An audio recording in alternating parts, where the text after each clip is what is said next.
손실보상제도가 지나간 피해는 보상해주지 않기로 결정이 되면서 자영업자들의 반발이 커지고 있습니다. 다른 업종도 피해가 큰데 자영업자들만 보상해주는 것은 형평에 어긋난다는 목소리도 나옵니다. 김우준 기자의 보도입니다. 한창 영업시간인데도 텅 비어있는 당구장. 집합 금지가 풀렸어도 여전히 찾는 발길이 드뭅니다. 지난 18일부터 영업을 재개한 당구장입니다. 당구장 전체에 손님 한 명 찾아볼 수 없습니다.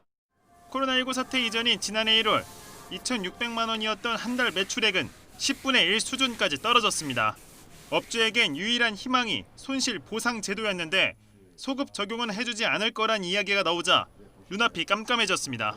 매일매일 손실을 보면서 지금 현재 진행형인데 그걸 소급 적용으로는 안 해준다고 말씀하시는 거는 진짜 너무나 뼈아픈 이야기거든요, 저희들한테는. 김준호 씨가 운영하는 PC방의 한 달 유지 비용은 840만 원. 이 가운데 임대료만 580만 원입니다. 임대료 수천만 원은 고스란히 빚이 됐는데 손실보장제로 메울 수 있을 거라는 기대조차 물거품이 됐습니다. 손실보장제를 얘기가 나왔을 때 정말 기대가 크고 부풀었었는데 이 소급 적용이 안 돼버리고 그러면 저희 진짜 죽으라는 소리거든요. 밤 9시 영업 제한이 이어지는 술집 업주들도 답답하긴 마찬가지. 4,200만 원이 넘었던 한 달 매출은 이번 달 200만 원대까지 떨어졌습니다. 영업시간을 고려한다면 집합금지 업종이라 다를 바가 없다고 저는 생각을 하고요.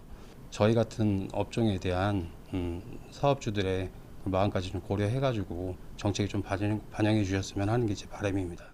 수조원에서 많게는 수십조 원까지 막대한 재원이 투입될 수밖에 없는 손실보장제도가 언급되자 자영업자들은 무엇보다 소급 적용을 요구하고 있습니다.